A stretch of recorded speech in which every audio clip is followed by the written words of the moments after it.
I'd just like to say today is a day of justice. It's a day of justice for those brave men of the SAS who stood up and told the truth about who Ben Roberts-Smith is, a war criminal, a bully and a liar.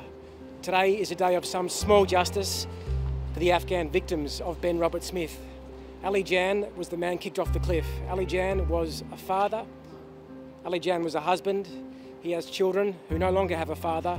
He has a wife who no longer has a husband. He was kicked off a cliff by Ben Roberts-Smith and he was murdered with Ben Roberts-Smith's participation. There's some small justice for him. This judgment comes as a great relief. And my final words go to those soldiers. I don't want people to think of this as a bad day for Australian soldiers. I think of those soldiers that not only had physical courage, but also moral courage. Nick and I know them well. We've spent a lot of time with them, and you know, I'm proud that they're out there, that as journalists we can meet Australian people who are prepared to tell a difficult truth and stand up to it. Nick and Chris, thanks so much for joining me on Please Explain. It's this is being broadcast on Monday, but we're having this conversation on Friday morning, the morning after the judgment was handed down in the Ben Roberts-Smith matter. Everyone's pretty exhausted, understandably. But you were both in court yesterday in the federal court when Justice Besanko handed down his findings. What was that like for you, Chris? It was great to be there. I'm surprised that Ben Roberts-Smith wasn't there. You know, you turn up and you face your accusers and you face the judgment. Nick and I were prepared to do that. And I didn't.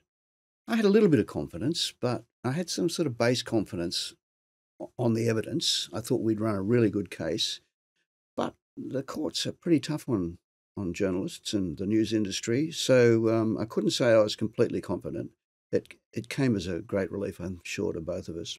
It was very nerve-wracking, wasn't it, Nick? But what did you think was going to happen in your heart of hearts before he started reading out his the summary of his judgment? It's a real battle between knowing that what me and Chris reported exhaustively was right. We knew it was correct. But then there's the anxiety and insecurity of not knowing whether the judge would accept the evidence or whether the judge might say, listen, you've put some evidence forward, but it's not enough to reach the bar required for me to find that he's engaged in murder and the execution of civilians and prisoners. So there was moments I felt slightly optimistic. There was moments it was sheer terror. And I'm sure Chris felt the same. So to hear the judgment come out so roundly in our favour was just utter relief. Although, to be honest, today I feel it's almost like deflated, quite a sadness, because it's grim news, it's dark news. It's dark news for Australia, and it's the truth. I'm so glad it's out, but you know, it's an ugly truth as well. Were you surprised by the level of interest? I don't think I've ever seen a press pack that big in my entire career than the one that you two faced outside the court yesterday afternoon. I was certainly surprised, and I got out of the vehicle with Nick, and you know, we saw the pap. We were being papped. You know, we're not the story; we're the storytellers. So that was a little bit discomforting, but it was also heartening in a way when I thought about it later, because I think for both of us, we've often thought we're on our own. We seem to be the only ones who care about this. You know, we often copped it from everybody we know. Why are you doing this? You know, bad things happen in war. Leave it alone. You know, leave the war hero alone. Bad for the nation. And of course, you can hardly say the media were friendly to us. You know, we had some outright hostile reporting. But I sort of felt even the reporters who had written bad stuff about us, they must have known the importance of this case and how a bad judgment would hurt them as well. But more so, I thought the public had a sense of it. You know, I think I had 102 messages on my phone by 4 o'clock yesterday afternoon, a lot of them from people I don't really know. So I did get a sense that this reached further than I thought it had. Mm. The feedback's been amazing, obviously through the normal channels we get it, which is people commenting and writing in, but people have been calling the Nine switchboard to congratulate the Herald and the Age on this journalism.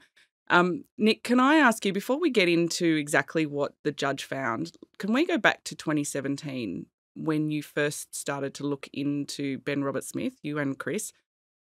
How did you first hear that all was not right in the world of Australia's most decorated living soldier? Well, I first heard from Chris. It was Chris's sources who were telling him there was something amiss, and in 2017 he shared that with me, and then together we embarked on a mission to try to test the information and to find more information, always with an open mind that it could be wrong. And neither Chris or I wanted to believe that it was true. I mean, we went in this as much hoping to disprove it as to prove it. But the more people that we spoke to, Chris has the deepest contact book for a journalist in military circles than anyone in Australia. So he was opening doors and getting extraordinary access. And through that access, there was this consistent theme. It was like this, the beating of drums. It was people saying the same thing about Ben Roberts-Smith, sometimes going down to some quite fine detail about certain events that had happened during missions overseas. And the more we dug, the more we found. And there was moments, I think for both of us, where we began to realise maybe this is true. And then finally, when we had eyewitness testimony we knew of on different continents, Afghan villages matching the eyewitness testimony of those in the SAS, you thought, geez, this is true, this has happened, this is correct. What was your reaction, Chris, when you first started to hear these rumours before you'd had the chance to actually investigate them? To be honest with you, I didn't really want to fight with Ben Roberts-Smith. I remember one of our colleagues saying to me, it's like shooting Bambi. And I felt that. And I think that when we first sat down together and I had to ask him a few tough questions, but not about war crimes. If he'd have said to me, oh, Chris, those other soldiers have a different point of view. That's what happens in war. We all see things differently. No big deal. No animosity to them. I might have preferred that answer. But as it was, he said, he got really angry. He denigrated the soldiers. Next thing you know, they get legal letters. I get legal letters. He sent a letter to the War Memorial changing the interview that he had already done, the one that alerted me. I looked at an account of an action in 2006, and I said, well, this doesn't stack up to what I've heard. That's why I was questioning him. So, as Nick said yesterday, he brought this on, and frankly, we didn't really want it. I think in journalism, we're not just dealing with the evidence, we're fighting onus of proof. And it was Nick that a year later in 2018 first got the corroboration that he alluded to earlier, where, we've got to believe our own stories first. And when we were hearing from different points of the globe that this incident at Darwan, the kicking off the cliff and the execution of Ali Jan had occurred, and we were getting it from three corners of the earth, really, it was clear that didn't sound like a conspiracy. So from that point, we were convinced that this was a story worth reporting. Look, you hear this stuff, you've got to do something about it. It would have been a lot easier to duck it. But that didn't mean that we would have enough evidence to win a defamation case. And I think both of us would agree that when it kicked off, it was delayed because of COVID. But when it began, I thought the other side had the upper hand. So tell me about the reporting that you had to do. So let's, for instance, look at this specific case of Ali Jan. How many people did you have to get to tell you about that incident, and how difficult was it to get them to talk? Well, there were only 3 Australian soldiers there at the cliff. There were other Australian soldiers in situ at Darwan, but as far as we know, nobody else saw what occurred other than those 3 soldiers and some Afghans. So the Afghan corroboration was essential, but also the evidence from one of the witnesses who was there, person 4. Now, on the grapevine, we'd heard earlier that person 4 was very upset about what had occurred, but we'd tried to speak with him and he wasn't cooperating with us. In fact, right up to the time that he gave evidence in court, we really weren't sure whether, we knew that he didn't want to give evidence, but we really weren't sure what he was going to say. But essentially, by the end of the day, the Afghans corroborated what he saw, and a fourth soldier who wasn't there but heard about it later on, within an hour or so, all gave evidence for us, and I think it obviously was persuasive. Nick, understandably, people who haven't worked in newsrooms don't know sort of how the news sausage is made and think that it's easy to get these stories onto the front pages of newspapers, onto the tops of websites. How much work did it take you to convince your editors at the time to take a risk this big? And, what did they make you do to get them to say yes? Well, we had to convince the editors that we'd done the hard slog. And, Chris and I crisscrossed Australia meeting Special Forces insiders. I remember really clearly a trip that we both took to Perth, and initially no one was wanting to meet us, and we'd flown halfway across the country, and phone calls weren't being returned. And I remember Chris calling the same person we needed to speak to over and over again and getting nothing, and me doing the same. But then we had a string of meetings, coffees and beers, and slowly, gradually trying to get inside eyewitness accounts or solid hearsay accounts, knowing that we'd have to come back and say to our editors, well, this is what we've been told, and break it down into a great detail. The risk was obvious. Ben Roberts-Smith made it clear if we reported about him, there was a good chance we'd be sued. So we needed to amass the evidence that was going to convince the editors. And what was the test for them? Well, basically the test was, can you prove this in a civil court? Is your evidence strong enough? And the evidence we got in the end, after many, many months of digging, was compelling, absolutely compelling.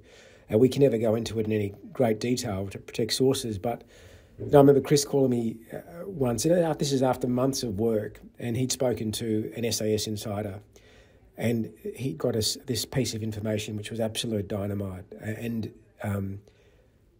it was that moment of, yes, we have corroborated this other war crimes allegation, which the court actually found was correct on Thursday.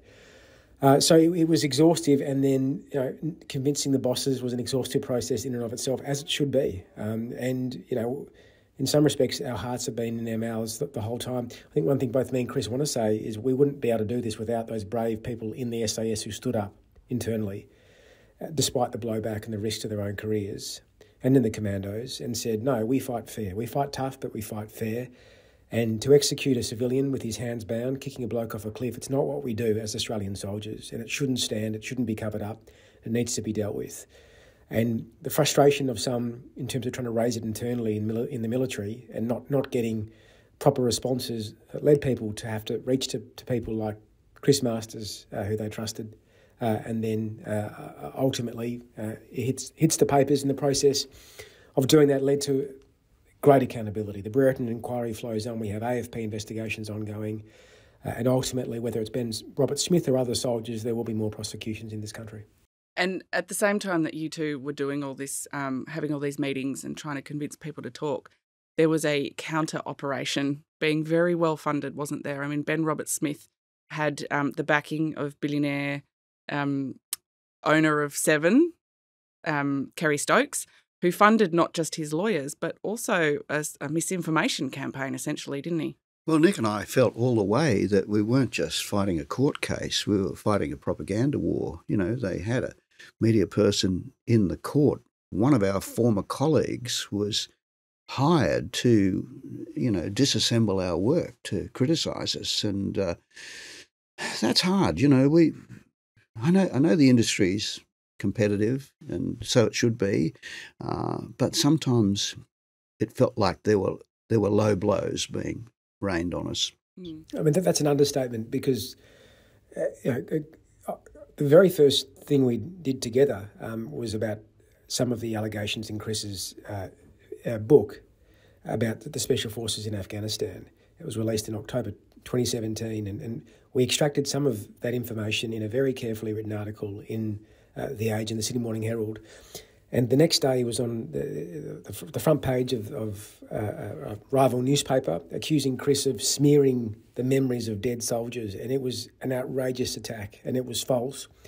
And it was designed to intimidate Chris, and it was hurtful because Chris has deep, abiding relationships with people in the military who consider him a deep friend. Now, what was going on from day dot, it was about intimidation and shutting us up and saying, you come after Ben Roberts-Smith, he'll come after you, and he'll use his lackeys in the media, he'll use his PR agents and others to sow seeds of doubt about our integrity, about our journalism, and they did that relentlessly. And behind the scenes, we know now, Roberts-Smith was sending secret letters to SAS witnesses telling them effectively to shut up. He engineered a police raid on one potential SAS witness to shut him up. An extraordinary backroom campaign of witness intimidation, of bullying, and I call it one of the greatest cover-up attempts in legal and military history, and it was, and he almost pulled it off. Had he won the case, he would have pulled it off. One of the interesting things that campaign sort of tapped into and relied on was this not widely held view, but strongly held view by some that any means is justified in war. And I've even received emails overnight from subscribers to our newspapers who are appalled that we dared to criticise anything that this war hero would do while he's off defending us in Afghanistan. And I'm not saying it's a widely held view, but it's a very, it's part of our culture, isn't it? This idea that if you haven't been there, you wouldn't understand. Well, you sort of say to them, I've had those conversations too. Do you think it's okay to line up civilians against the war? A war has occurred in World War II and massacre them. Do you think it's all right for the Japanese to be bayoneting our soldiers to death on the Burma Rail? And of course they'll say no. Well, why is it okay for an Australian to execute somebody on a battlefield? Is it okay simply because they're Australian? It's illogical. I've felt that a lot of times people just simply didn't understand this. They would just read the headlines. But we never, ever looked at what we called just a fog of war incident. In fact, both of us know that killings occurred that were probably unjustified, but they occurred in the heat of battle. Nobody, including Brereton, as far as I could see, made a fuss about this. It wasn't just morally wrong that Ali Jan, an innocent farmer, as far as we're concerned, no evidence that he had any connection to the Taliban, terrified by this big man standing in front of him, gets kicked off the cliff. You see his face hit the wall and his teeth spray out. He's in mortal agony down the bottom. He comes to his feet. He staggers upright and they put a bullet into him. That wasn't just morally reprehensible. It said to everybody in that village that day, these Australians are hateful people and we're on the side of the Taliban. Mm. And Nick, the point that we all keep coming back to in this is that the sources of these stories were Ben Roberts-Smith's colleagues on the battlefield, and they couldn't live with this either. That's right, and that can't be forgotten in this. And it's, I guess, the silver lining to this a terrible scandal is it was the good men, the moral soldiers of the SAS who stood up and told the truth in court, and their truth was absolutely accepted by the judge as truth. We know that now. They found things that they found they knew not only were unlawful, but were morally reprehensible, that struck a chord with them. The thing that upset our sources and some of the witnesses, and they've separated them in very distinct camps because nobody knows who our sources are and they never will. But the thing that separates, what really upsets those who spoke up internally was this idea of blooding, and that involved Roberts-Smith pressuring or directing young troopers, guys on their first deployments, to murder prisoners, unarmed prisoners, sometimes with their hands bound, to get their first kill. That ritual was called blooding. And that upset people so much because tough soldiers would say to us, all right, if Ben Roberts-Smith wants to get his hands dirty and break the laws of war, that's on him. But don't get some young bloke to do it and ruin his military career and risk traumatising him for the rest of his life. Don't give him that shadow he's got to deal with. And he did, and he ruined these young soldiers' lives sometimes, that they remained traumatised. And it was that moral repulsion about what had gone on that had led some of the key witnesses speak up and speak out, and had led some of our sources to speak to us. Have you had a chance to speak to any of the witnesses since the judgment was handed down yesterday? We can't say that whether we had or hadn't because anyone we deal with is confidential. But I know Chris, I've got some terrific messages from people in the Special Forces community. I know Chris has. Chris shared some of them with me. If Chris can be so bold as to describe some of them, I think it would be great for our listeners. In general terms, one of the things that I found interesting was, and it came out in court as well, some of them were saying, why didn't they pull him into line? You know, he got away with stuff we would never get away with. And it was like Big Ben was a kind of protected species. The soldiers would say he would use his size to intimidate them. The officers would say that he used his status, the son of a major general, the son of a judge, to intimidate them. And I mean, it wasn't just a failure of Ben Roberts-Smith. It was a failure of everybody around him who didn't pull him into line. It turned out that the courtroom was a very different environment to the barracks room. And I think actually when he went into court, that sense of entitlement that he'd had for a long time, I thought he would be carried with him. I'm glad to say it wasn't. I'd like to pick up on this point about the responsibility going way beyond just Ben Roberts-Smith. It really goes, doesn't it, all the way up to the cabinet room at the time who kept sending these people back over and over again while telling the Australian public they were essentially there to build hospitals and schools and train the Afghan National Army. Yeah, well, we had a whole range of forces over there, and the character of the mission changed so much over the 10 or 12 years. It was a peacekeeping mission. It was a nation-building mission. We were mentoring the soldiers. I mean, a lot of Australian soldiers did a lot of good work, and I saw it up close. And I think it's very hard for them to now consider that everything is seen as so catastrophic. I'd like to think they're more inclined to blame Ben than Nick and I, but that's the trouble. The messenger often gets bitten. But the Special Forces had the kinetic role. They were the ones that were going into the village and doing the sharp end fighting. And as I said before, if you kill the innocent, then what you're doing is counterproductive. One of the things that was amazing yesterday being in the courtroom was the absence of Ben Roberts-Smith. He was there every day of the 110 days of hearings, and yet we think he was in Bali yesterday when it came time to be accountable. Nick, were you surprised he didn't show?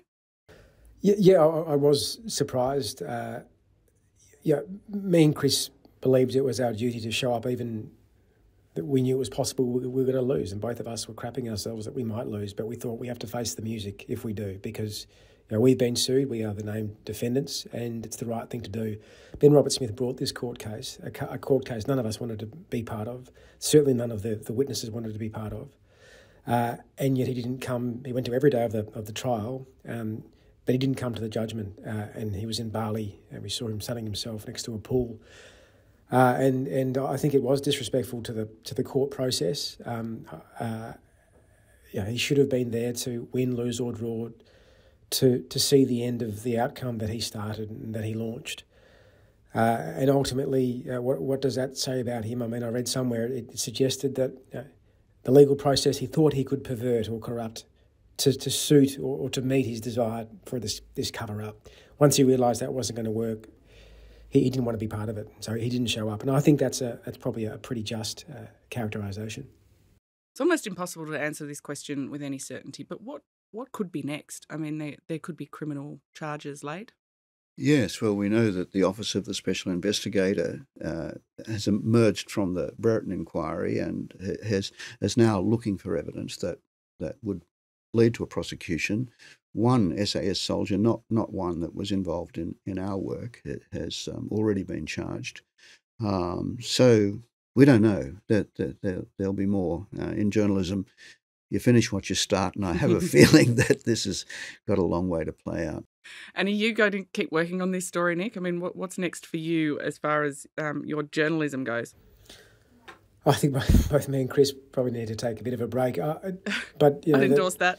We're both dedicated journalists, and we'll keep scrutinising and reporting, and this isn't going away. And unfortunately, there is no triumphalism here. There is no. There's satisfaction, sure, that what we knew to be true has been found to be true, but it's really grim to think that we're gonna, and the public will have to deal with years, I'm sure, of investigations and criminal prosecutions that will reveal more ugly incidents that occurred, and we'll hear more about the suffering of Afghan families and the way that a small number of Australian soldiers turn rogue. But we'll also hear of the good men in the armed and women in the armed services who stood up for what was right, and they're in the vast majority. Australia should be proud, actually, that as a nation we are prepared to know the truth about this. It's not happening to the same degree abroad, and it's not as if we were the only nation to be involved with war crimes.